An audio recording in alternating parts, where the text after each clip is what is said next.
So with the season now over, yesterday I discussed our grade for the Bulls as a whole. Today I wanted to dive into the performance of the players on the Bulls roster, the things they did well, where they lacked, and some of the things that were surprising. And I'll be going over the results of the season-ending grades from the poll in the Discord. As always, feel free to join the Discord if you're interested. The link to it is in the description. Now, I'm also going to be comparing this to the mid-season grades from the Discord as well and see how things have changed since then. So what's going on, everyone? You're listening to Bulls Central here. Hope you're all doing well. Guys, don't forget, tomorrow I'll be doing my season-ending giveaway and a drawing of one lucky winner for this signed Joakim Noah magazine. All you have to do is be subscribed to the channel to be included in the drawing before tomorrow morning, where I will be doing the announcement of the winner in tomorrow's Hot Takes video, so be on the lookout for that. Anyway, so as I was reviewing one of my first videos in which I was predicting the player season awards for the Bulls roster, in other words, who was going to be the MVP for the season for the Bulls, who would be the most improved player, the sixth man of the year, etc.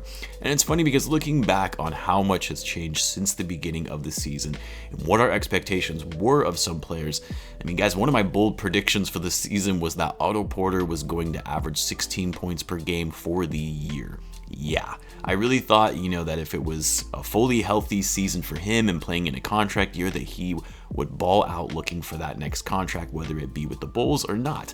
And boy, that couldn't have been further from the truth. Granted, he started off this season well, got a little injured, and then when he came back, he was just not the same. And of course, ultimately got traded at the trade deadline. But all of that aside, let's dive into the Bulls roster and how each player stacked up in terms of their performance versus expectations. What I should call out in these ratings, is that they're based on the player and their caliber of their talent and how they performed for their level against their expectations. So as an example, Zack LaVine getting an A grade, and then if I were to say give Daniel Theis an A grade, it doesn't mean that I think Theis is as good as LaVine, but rather Theis gets an A for what was expected of him in meeting, exceeding, or falling below expectations. So I'll try to move through these pretty quickly since there are a lot of players on the roster, and I also am going to be including Billy Donovan and Arturas in this as well. Let's start with Zack LaVine. I mean, this one is pretty simple. The guy had an incredible season, the best of his career. He was selected to his first All-Star game.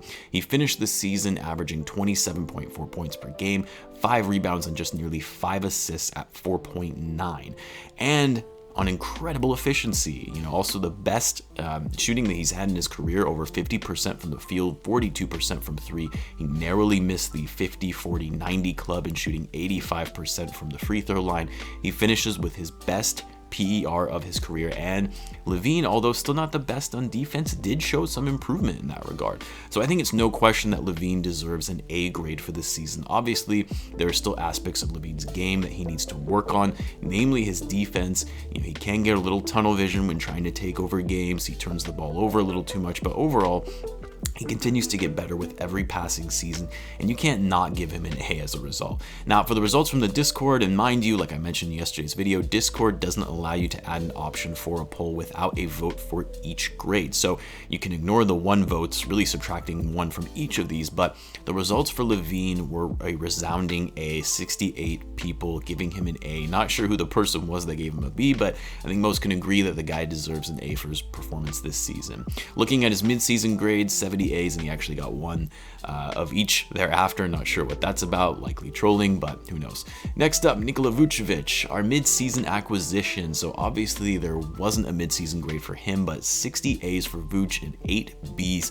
I personally gave Vucevic an A. I know he had a few off games here and there, but every player has off games. And I know for some fans, they blame Vucevic for the Bulls' poor performance post-trade deadline. But come on now, the guy more often than not did exactly what was expected of him. He was a beast in crashing the boards, scoring at a high clip, both with his post-up game and from outside. Vucevic in his 26 games with the Bulls, averaging 21.5 points per game, 11.5 rebounds, and 3.9 assists, shooting 47% from the field and 39% from three. The guy is incredible big man and fits the modern day center in the NBA, which was something the Bulls greatly needed, and I'm excited to see what he brings to this team going into next season. Next up, Coby White. So Coby, similar to his rookie season, had a bit of an up and down year, was again pretty inconsistent in his play.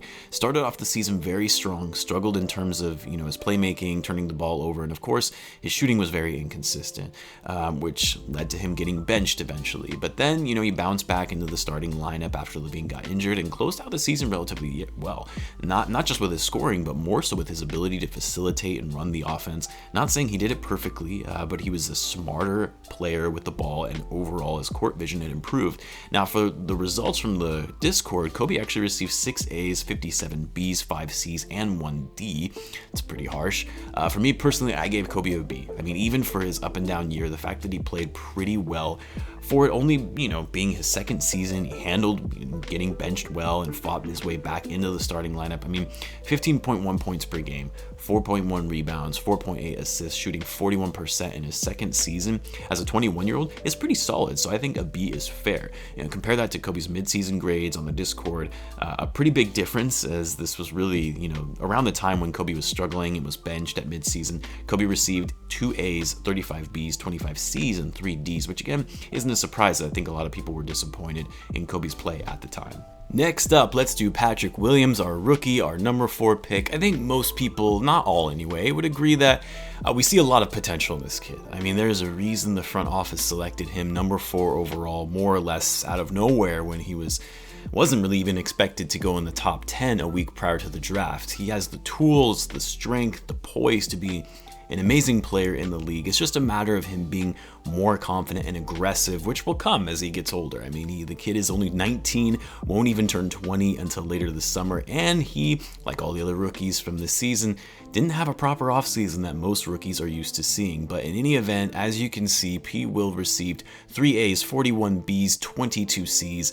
and actually 1 F. Compare that to his midseason grades of mainly A's and B's. I think a lot of people were disappointed in Patrick Williams' second half of the season. I personally thought he would come out more aggressive in the second half after getting his feet wet in the NBA, but if anything, he actually slowed down a little bit. I'm giving P. Will a C+, and really just because I expected a little more from him in the back half of the year, especially when LaVine got injured. We really needed other guys to step up, and I think his confidence just wasn't there, and there were some nights that he was a complete non-factor on offense. I still have very, very high hopes for this guy, if it doesn't, take away how I view from him in the future, but that's why I'm giving him a C+. Next up, Daniel Theis. Theis came in midway through the season via trade, and despite missing some games due to injury or personal reasons, he was very, very impactful in the way that he presented himself on the court, especially on the defensive end. What I love about Theis is not only is he a great rim protector, which is something the Bulls desperately need, but he's also that dog type player on the court that I love, that hustle and energy guy that really most of the roster lacks. I really do hope the Bulls are able to retain him for a reasonable amount, given he's a free agent this summer. I feel contributions like his are just invaluable in energizing the team. For that reason, as you can see, Theis received a majority of A's and a few B's. I personally am giving him an A just because he exceeded my expectations and really stepped up when the Bulls needed him entering into the starting lineup.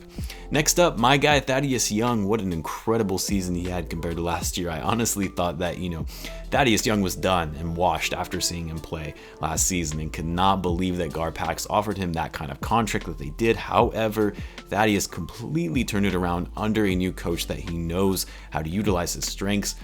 He did well off the bench. He did well in the starting lineup. Any role that he was asked, whether it was playing the 5, the 4, or the 3, he stepped up and did it well. This was actually one of the best seasons of Thaddeus' career in terms of his all-around play. He more than doubled his assist numbers than his previous high. He finished the season averaging 12.1 points per game, 6.2 rebounds, and 4.3 assists, shooting 55% from the field, and a PER of over 20. Just an incredible season for his age. It's not often that a player has one of the best years of their careers in their 14th season.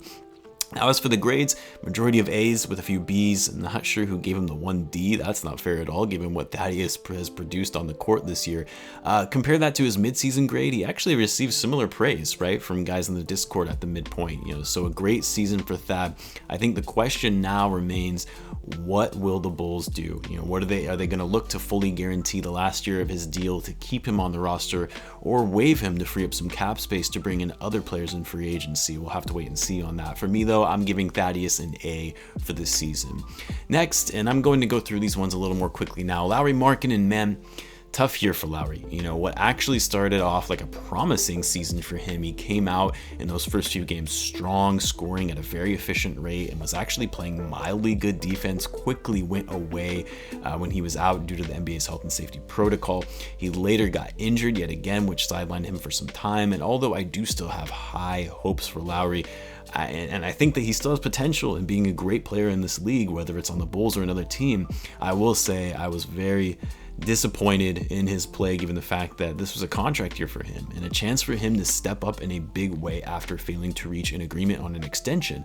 And you could argue, he had an even more season than he did last year under Jim Boylan. Now, he did shoot the ball considerably better, 48% from the field, and for the first time in his career, he shot over 40% from three, but only averaging 13.6 points per game, 5.3 rebounds, all career lows for him. And Markkanen, yet again, just has been a liability on defense, which it pains me to say because I was such a huge fan of Lauri in his rookie and sophomore season.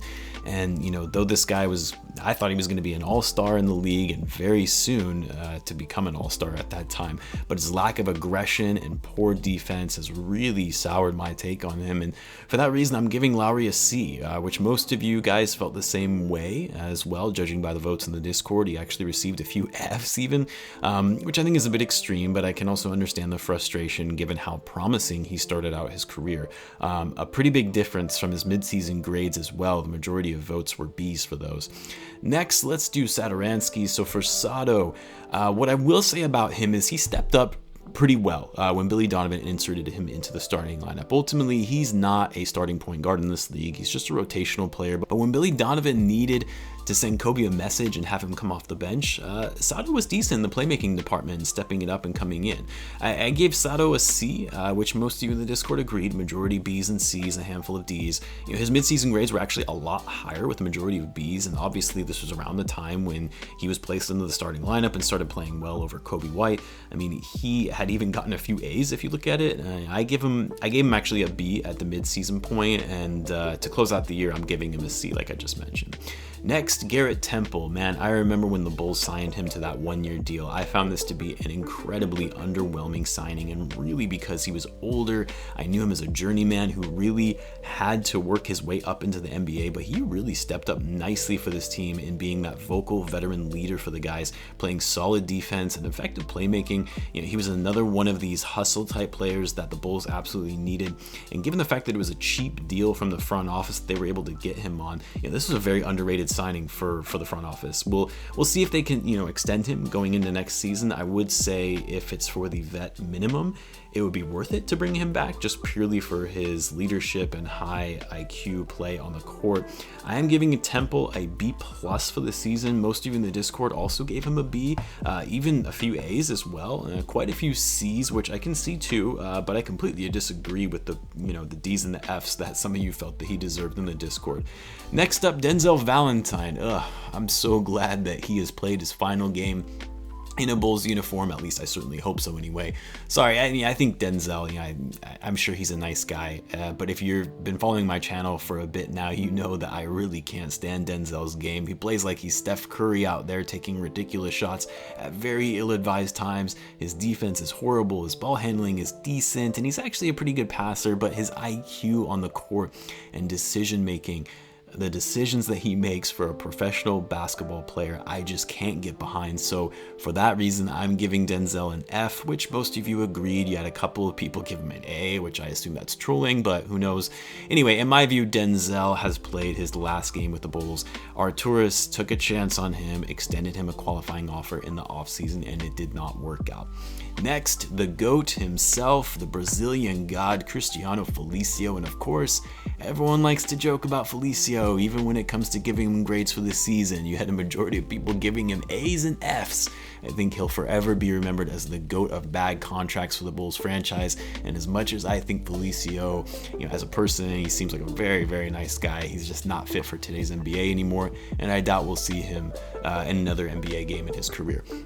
Let's do Ryan Archie, another guy who I really don't see in the league beyond this season, but what I do like about Archie, that I have a lot of respect for, is that you look at him, you look at his athleticism, his size, and you think, this guy doesn't belong in the NBA at all. Well, he really earned it by being a hustle player and always working hard on the court no matter what. Now, he's not the most skilled guy, not a good defender, but he'll fight for those loose balls. For that reason, I give Archie a D on the year because I do respect his hustle, and actually most of you felt he deserved a C, and there were some Fs in there as well. But the reason I didn't give him an F is just because he puts in that effort, and that's what I like to see. Next up, another mid-season acquisition, Troy Brown Jr. Troy Brown, was hard for me to grade because we really barely got to see him play. He only played 13 games with the Bulls. He was out due to injury for a good portion of his time after the trade, which was unfortunate because the Bulls certainly missed his defense on the court. I have really high hopes for this kid. Not saying he's going to be a star or anything, but rather a hustle player on defense for the Bulls who can also give you some solid offense. A great piece that the Bulls are going to need coming off the bench. In the short time that he had with the Bulls, he actually played pretty well and showed a lot of promise. I'm giving Brown a B, which most of you thought as well, even some A's in there and a handful of C's. Al-Farouq Aminu, we barely got to see him play, and when he didn't really do a whole lot. I personally gave him an F, which most of you in the Discord agreed with, given the majority their C's and D's. I don't know, this is one of those trades that was more of a filler for the Bulls, and he's still under contract going into next season, and that salary is really going to impact the Bulls' overall cap. So I am curious to see if the front office looks to try and move it somehow to free up some space, but I just don't see any team willing to take on Aminu's contract. Then we have Javonte Green. It started out as a trade that looked like, again, another filler piece who was going to hardly get any playing time. He stepped up in a big way for the Bulls in those final games down the stretch, especially when LaVine was out. He was just hustling on defense, providing solid offense. I really like this guy's fight, his grit on the court. He's on an expiring contract as well, so it'll be interesting to see what the front office does with Green, and extending him for a lower contract just depends on what he'll command in the open market. I'm giving Green a B for the season just because he really did exceed my expectations. I had barely ever heard of Javonte Green before we traded for him, and in my view, he did what he needed to do and bring a spark off the bench, and most in the Discord felt that he deserved a B as well. Really quick on our two-way players, Adam Mokoka and Devin Dotson.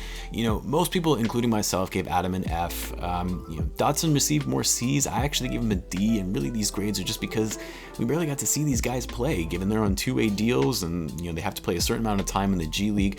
I would like to see Dotson get some more playing time, as I think he does have some skill at the point guard position that the Bulls could certainly use in coming off the bench.